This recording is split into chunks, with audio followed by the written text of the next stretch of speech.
see anyone in there. This is ridiculous. Welcome back to the vlog, everybody. We are going to be doing some work on the crown today. Our first issue is that we need to do the name change and registration plate stuff and all that kind of thing. And to be able to do that, we have to make this thing legal. There's a thing here called shaken, which is like an inspection that they do, and every 2 years your car has to go through this. And this is why sometimes with our street drift cars that there's a few things we have to change over. Now, in the most recent kind of years, actually things have gotten a lot easier for us with street drift cars. A lot of all adjustable arms are now shaken legal. There's paperwork for them and all that kind of stuff. So 9 times out of 10, you just got to make sure that, you know, your wipers and windshield washer is working.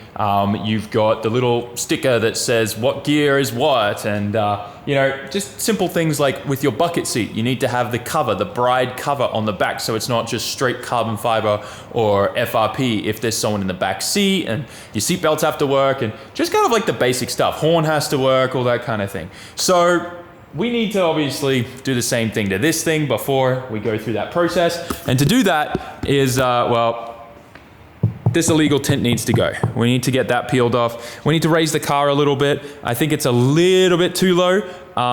It pretty much almost scrapes coming into the garage, which is wild. So we need to definitely fix that. And we obviously got to fix the bumper and a few other things on this car, make it look a little nicer. And then we'll get this thing switched over, some new plates on there, and we should be good to go. So we're just starting to jack this up. And I had a quick look under here and look at all the scrapage, guys. Oh my gosh, there's literally a crack in the exhaust there. I'm gonna weld that up. Oh my gosh. I found something really scary, actually, and this freaks me out. This is the fuel freaking tank. This is the fuel tank. This scrapes on the ground. Like, this is so scary. I had no idea that the fuel tank is literally right there. So we're definitely raising this a little bit because I do not want my fuel tank to scrape on the ground, and I'm gonna probably make some plates to go over this too to protect it. The other side still has a plate on it, which by the way has scraped all the way through. So yeah, this thing was literally a ticking time bomb. I wonder if people who lower these crowns actually know that the fuel tanks are right here. See, this has a cover on it still, the other side doesn't. Look at this, holes scraped right through it.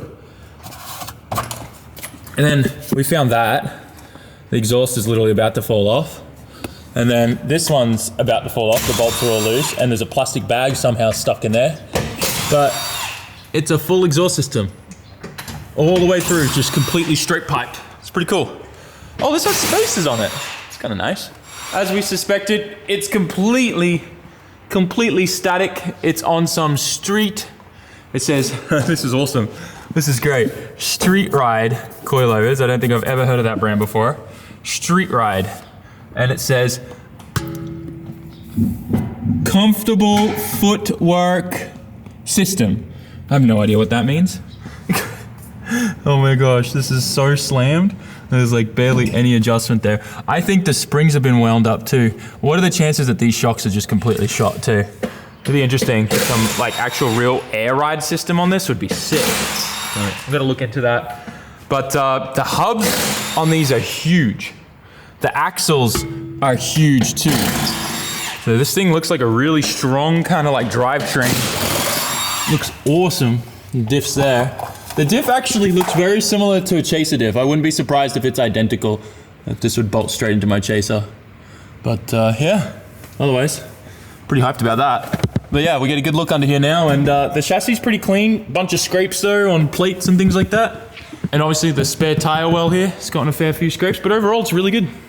So we got Daiki working on the coilover and getting these adjusted. Fortunately, the adjustable collars were pretty loose and we were able to just get some WD-40 on them. They're moving around a lot. We started off by loosening the preload on the spring, because what these guys do to get even more low out of it is they tighten the spring, which gives it a really, really kind of stiff ride and a bouncy ride. So we wound those all the way down, and we're gonna set the preload, and we're obviously adding a couple inches to the height too, overall. So the car's gonna be a little bit higher, street legal, good to go. We did find some interesting things about the car. First of all, this is a bit scary. Front lug nuts were all loose. you can actually see where some of the lug nuts were moving around on the studs. So really glad that we didn't have any problems with those coming off while we drove this thing home. So that was sketchy. And I'm gonna start, every time I buy a car now, I'm gonna bring a, what do you call it, like a wheel lug spanner thing or something, just keep it in the car and I'll check every time that the lugs are tight. Because I mean, I've had this kind of thing happen before. When you buy a car, you just don't know the service history of the car and what's tight and what's not tight. So I think just at least checking lug nuts is probably a good thing. Also, this side had a 7mm spacer on there and the other side didn't. So that's definitely a little weird. So we'll fix that too. But for now, everything looks pretty good. We're getting everything adjusted. I'm still pretty freaked out about the fuel tank scraping on the ground, but we'll get some covers made up. And I think I'm definitely gonna be going down the air suspension route for this car. I want to be able to put it on the ground when I want to and lift it up and make it a comfortable ride. I want this thing to be a good daily. I want it to be fun, I want it to be reliable, and most importantly, I want it to be comfortable. Now the interior of these cars, it's absolutely insane. It's overkill. Like, it is stupid how comfortable these cars are for how cheap they are. And we need to actually probably go through and start cleaning this thing out. There's definitely some weird stuff in here. Yeah, I'm definitely a little concerned, especially with the story of this car and how we had to take down the first video because the previous owner most likely was Yakuza and all that kind of stuff. But yeah, there's girls' fingernails in the back of this car. We haven't even dug into this much. Like, I haven't gone through and checked anything except just looking in the pockets and stuff like that. So I'm definitely a little scared what we're gonna find. Is that makeup just on the side of the car? Like on the door? What? Yeah, I don't wanna know what happened on this back seat. We're gonna have to clean this thing proper. All that aside though, I'm gonna get stuck into this and help Daiki finish this thing up because I wanna get this thing switched over and plates on it by the end of today.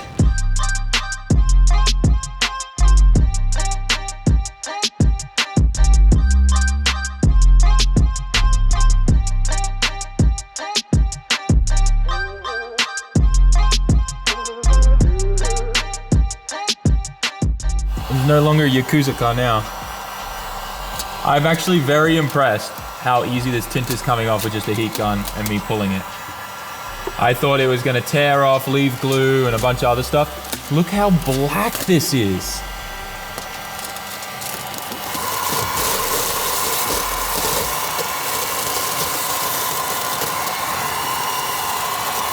Look how easy it's coming off.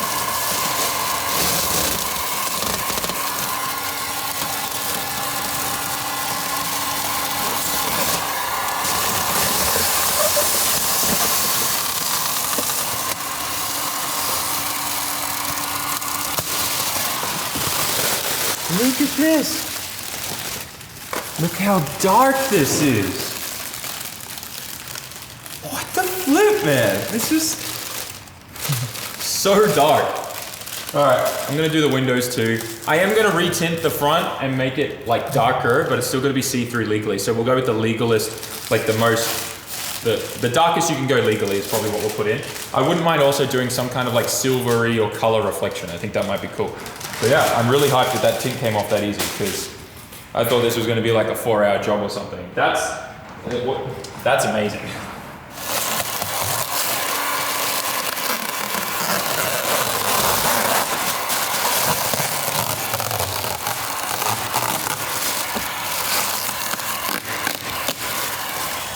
I love it when stuff just comes off. Look how dark that is. That is ridiculous. I love it when stuff just comes off and there's no sticky residue anywhere. It's crazy. We got the crown back on the ground now, and this is shuck-in legal. We got the tint removed in the front. We got the car high enough that it's gonna pass. It looks great. Just really needs a wash. But a good way to check if your height is good in Japan is like the width of an iPhone Pro Max. Pretty much you just run this under the car. If you've got space, you're good. And that's what they're gonna check too. So that's it. Pretty much, they're not gonna be doing like the full re-inspection. They just wanna look at the car and do a couple little quick checks. So like if they saw that the front windshield and stuff was tinted black, they wouldn't give us the new plates. But we just got to make sure it looks legal. And it is, all intention purposes, like that's pretty much all this thing needed. Nothing else under the car is heavily modified. The straight pipe is a little questionable, but this thing on idle, you don't even hear it. So it's pretty awesome. And I think it's not going to have any issues, and we'll probably come back with fresh plates, no problem.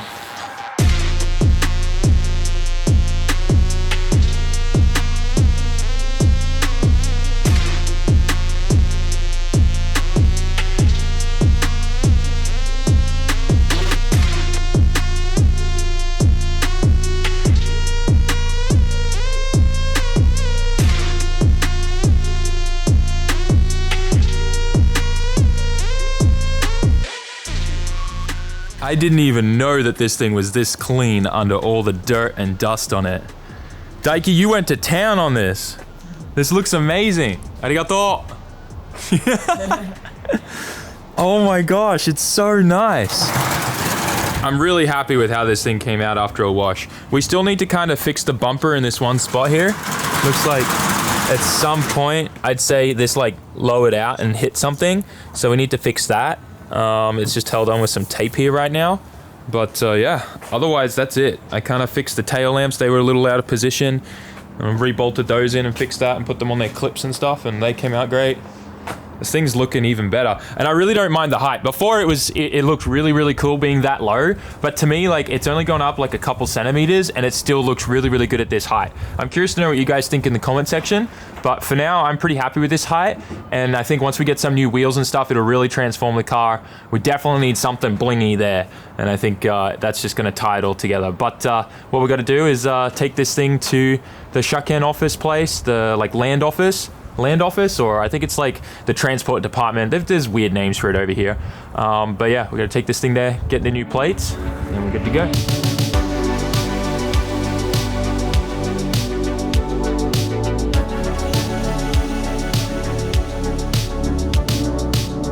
So we are at the Shaken inspection place. They just closed, but we got great news. We've got plates on the car, and we got 4690.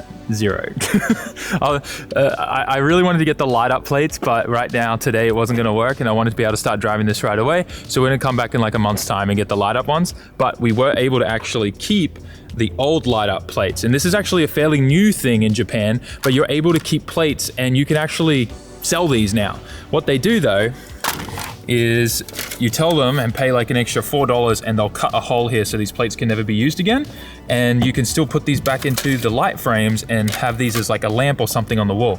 How cool is that? Look how see-through that is. It looks sick, right? So I get to keep the old 9000 light up plates and we're good to rip, but it's completely under our name now. One other cool thing about the Shaken place here in Japan is they give you brand new stainless steel hardware every single time you get new plates. So that's kind of a plus too. And sometimes if you're lucky, you might be able to take a handful. I love driving this thing so much. The suspension has definitely changed a fair bit. It's a lot comfier now that we rose it a little bit and put some preload on the springs. I need to see if these coilovers have damper adjustment and just see if we can soften it up a little bit more. It's still pretty bouncy, so I want to just see if we have any more adjustability in them and try and soften it up the ride a little bit before I'll start looking into some other suspension options. But I love this thing. It's a little rev for the boys, eh? Never gets old. We're back at the shop now, and I want to turn these into a really cool, like, light up thing that goes on the wall to just remember the whole situation with this car and whatnot. Now, how these things work is actually super cool. They all like kind of clip together like this, and it's like, this is a aluminum number plate, just like any other number plate. The only thing is the numbers are cut out and they glue the acrylic see-through pieces in. I don't know if it's hard to see, but I can see through them. So this is like some kind of LED panel, and that's what the light comes through, and it's just 12 volts. So we should be able, with like a 12 volt power supply, wire this all up and be able to just have this up on the wall in the shop, and it'll look super cool. So that's what we're doing. We're putting this all back together, and maybe I'll sell one of these because, or give one of these away or something, because I just think they're so cool. And I think it'd be cool to kind of like share this with, you know, someone else around the world, this crazy story. But this should just click all back together like this. There we go. Now, obviously we do still have this hole here, and they cut that hole to prove that this plate can't be used again, right? So that's why we're allowed to keep this, and it's only a 200 yen fee for us to keep the plates, and they just cut this hole in there, so it's obvious that it's not a real plate anymore. Now we're gonna move this over. This one actually has a fair bit of wire hanging out, so we can solder onto that very easily. This one, they didn't leave us much. There's just these little two stubby things sticking out. So I'm gonna strip what I can off those, and I'm gonna try to save it. I'm gonna use some knitters, and I'm just gonna lightly try to expose a bit of the copper, and we're gonna solder onto it and try to extend these wires best we can, so that then we can save this one. Because yeah, it's such a waste to have a light up number plate like this and not being able to use it. All right, we got a bit of copper exposed there.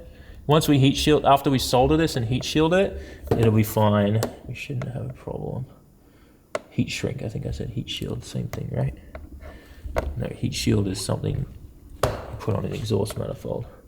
Heat shrink is something you put on wires. And we got enough copper exposed so we can solder directly onto that. My little Hakko soldering iron. I want a Hakko base station so bad. Get these tinned up. Nice, and we'll get some wires. Oh, brilliant. Nice. Fun story, I've been soldering since I think I was about 11 years old, 10 years old. I can remember sitting on top of my mum's washing machine in the downstairs area of my parents' house, and I would literally just be soldering off old components, resistors and capacitors off old VHS players and stuff like that to salvage all of those components from, so I could build my own boards, because we didn't have enough money for my parents to like buy those little circuit board kits from, back then it was called Dick Smith, the store, the Dick Smith electronics shop, and like J-Car and things like that used to buy these little kits and build circuit boards with little flashes and stuff. So I would go to the dump and get broken VHS units and like stereos. I'd bring it home, pull it all apart, and I would salvage all the components off those boards to then be able to build my own versions of those in the library at my school, because we just, like, they didn't have the money to buy me any of that stuff back then. But yeah, I'm gonna now heat up the heat shrink. We should be good. We're just shrinking the heat shrink. It's the first time I've actually used a heat gun for this. Normally I just use a lighter. I figured we'd do things a little bit proper this time. And then we'll plug this in and test it. Got everything wired into my old cryptocurrency miner power supply. This thing has seen a lot of crypto crashes. But if everything worked, we should have light. It works. That's cool. That's super duper cool. So something that I'm probably gonna do is just put something over this hole, whether it's just white tape or just something that slits in there to cover that up so the light doesn't leak through. But look how good that looks. Light up plates.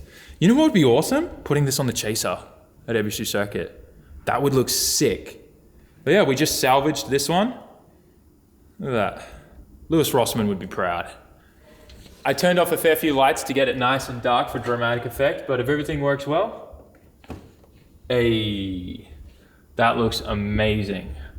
Yeah, I really need like a piece of plastic to just cover these from the inside so there's no light leakage. But that still looks amazing. Wouldn't you guys want this up on the wall in your shop as well? I'm gonna collect so many of these as I can. It'd be sick if we just like fill a whole section of the wall with those. Looks amazing.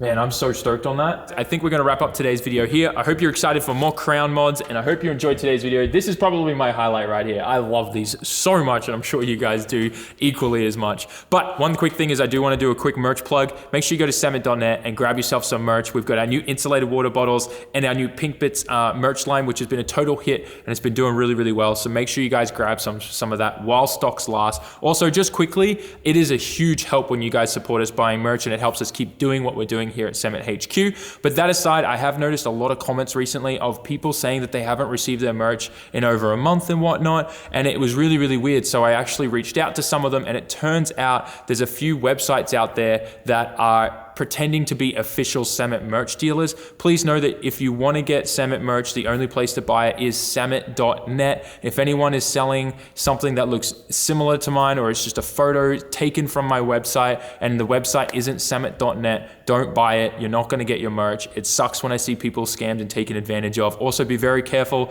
of scammers in the comment section. There's a lot of Nigerian scammers right now running scams, commenting on YouTube videos saying you won something. If anything's too good to be true, it generally is. And just be very, very careful out there. Make sure if you want SAMMIT merch, if you want to support us in what we're doing, please go to SAMMIT.net. That is the only place you want to go.